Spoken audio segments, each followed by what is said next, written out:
To understand Hasan, you have to understand the media environment he came from. He didn't emerge from nowhere. He started at the Young Turks, working with Cenk Uygur, learning how political media works from the inside.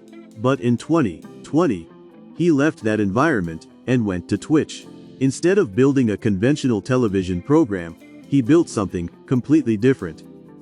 An 8-hour-a-day political broadcast where the audience isn't waiting for the 6 o'clock news. They're there with him while he watches the news, reacts to it, argues about it, jokes about it, and sometimes changes his mind in real time. The New Yorker observed that his 2024 election night stream peaked at more than 300,000 viewers.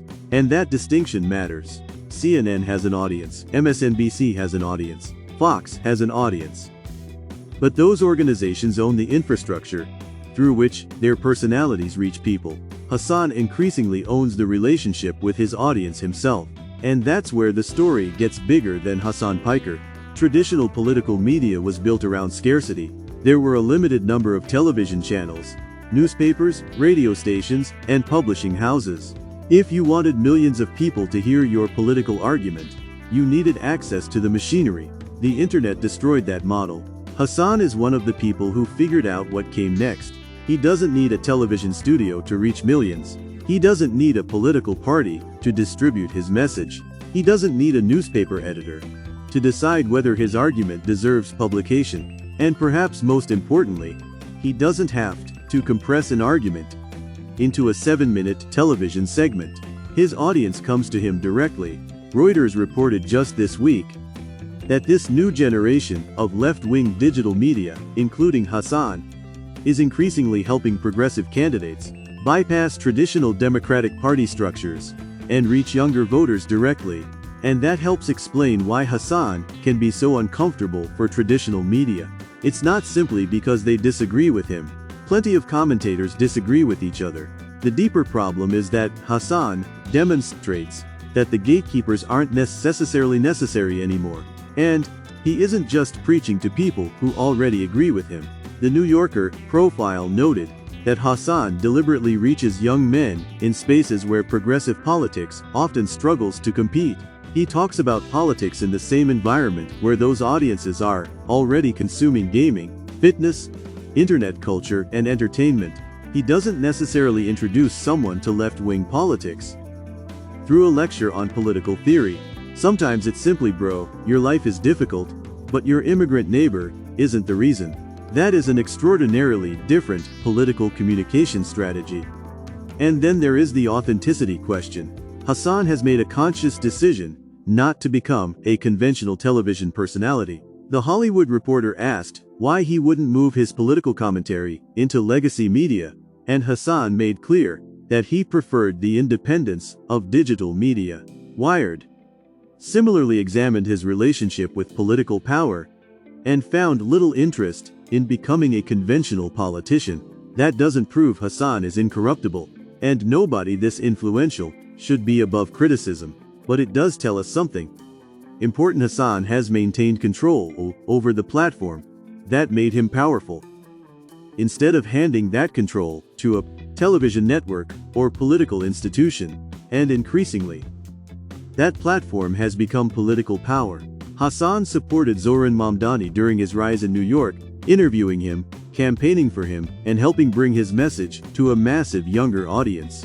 Mamdani went on to win the 2025 New York mayoral election. In 2026, Hasan also campaigned alongside Abdul El-Sayed during his Michigan Senate primary. El-Sayed went on to win the Democratic nomination.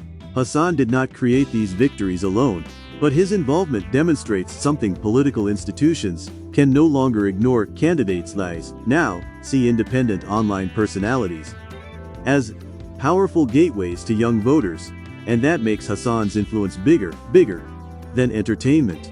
His audience doesn't simply watch politics. They participate in it. They donate, organize, campaign, and vote. He represents a model where political communication can reach millions without passing through a party headquarters, television studio, or newspaper editorial board. But Hasan is also controversial. His infamous 2019 comment about America deserving 9/11 remains part of his public record, and he has faced sustained criticism over his positions on Israel, Palestine, Hamas, and other geopolitical issues. Those criticisms deserve to be examined, but controversy has not destroyed his influence. And now even his ability to appear publicly has become political. British authorities blocked Hasan from entering the United Kingdom for scheduled appearances, while free speech advocates condemned the decision. The University of Washington also canceled a planned Hasan event, creating another debate over whether institutions were responding to legitimate concerns or simply reacting to controversy. But here is the remarkable part: they can cancel an invitation, criticize him, or prevent him from entering a country, but they cannot cancel his audience. Hasan owns the microphone now, and that may be the most important part of his political impact. He represents a generation of political influence that established institutions can no longer control. His viewers don't necessarily believe Hasan because he's Hasan. They watch him for hours. They hear him explain his reasoning. They watch him get things wrong. They watch him argue. They watch him respond to criticism, and then they decide for themselves. That's messy. Sometimes it's irresponsible. Sometimes it's insightful.